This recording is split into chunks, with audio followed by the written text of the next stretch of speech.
Une enquête, Céline, bonjour, autour d'un homme recherché aujourd'hui par la police antiterroriste. Il s'appelle Omar Diaby, il a 39 ans et c'est l'un des recruteurs pour le djihad, Céline. Oui, c'est un Niçois. Aujourd'hui, il se fait appeler Omar Homsen. Sa spécialité, ce sont des vidéos de recrutement particulièrement bien faites, Jean-Jacques, où il se met en scène. Oui, Il y a une sélection qui est en train de se faire. Et cette sélection, elle ne prend pas toute la communauté. Elle ne va pas prendre toute la Oumma. Elle prendra seulement les véridiques. Et cette sélection, Et aux paroles, Jean-Jacques, durant ces vidéos, s'ajoutent les effets spéciaux, des images tirées de jeux vidéo. Omar Homsen a mis en fait sur pied une véritable petite boîte de production. Son nom, c'est 19HH. En 5 ans, il a publié plus d'une dizaine de ces vidéos, une sorte de série web, avec toujours un seul et même objectif, bien sûr, pousser les musulmans français à quitter l'Hexagone pour rejoindre la Terre Sainte, c'est-à-dire la Syrie et l'Irak aujourd'hui. Des vidéos particulièrement efficaces. Omar Homsen serait responsable de plusieurs dizaines de départs. Beaucoup de mineurs l'ont suivi, des jeunes niçois qui habitent parfois, Jean-Jacques, tous dans un même immeuble du quartier de Saint-Roch. Des filles ont également répondu à son appel. Où est cet homme aujourd'hui, Céline? Alors à cette question, une source judiciaire répond très clairement, on ne sait pas, on le cherche. Alors selon nos informations, Omar Homsen aurait fui la Syrie. Il serait aujourd'hui en Turquie parce qu'il serait menacé désormais par l'État islamique. Pourquoi ? Eh bien parce que proche d'Al-Qaïda, il aurait refusé de prêter allégeance à cet État islamique.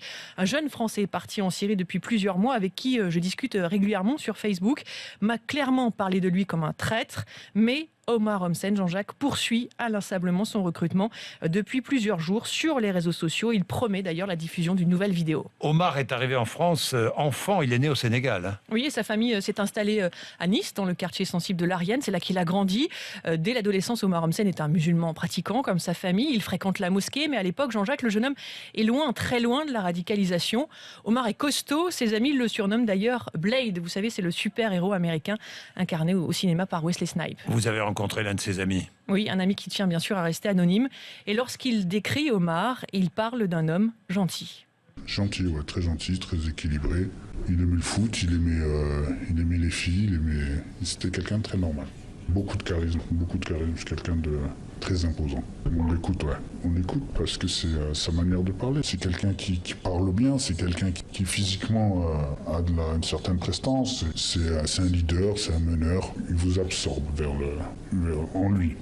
Et Omar, au fil du temps, il a basculé dans la délinquance. Il a d'abord été accusé de tentative de meurtre, puis il est condamné en 2003 pour le braquage d'une banque à Monaco. Il est libéré en 2009, un homme différent. Oui. Si vous passez quelque chose, la seule chose qui a dû se passer, un déclic ou quoi, ça devait être en prison.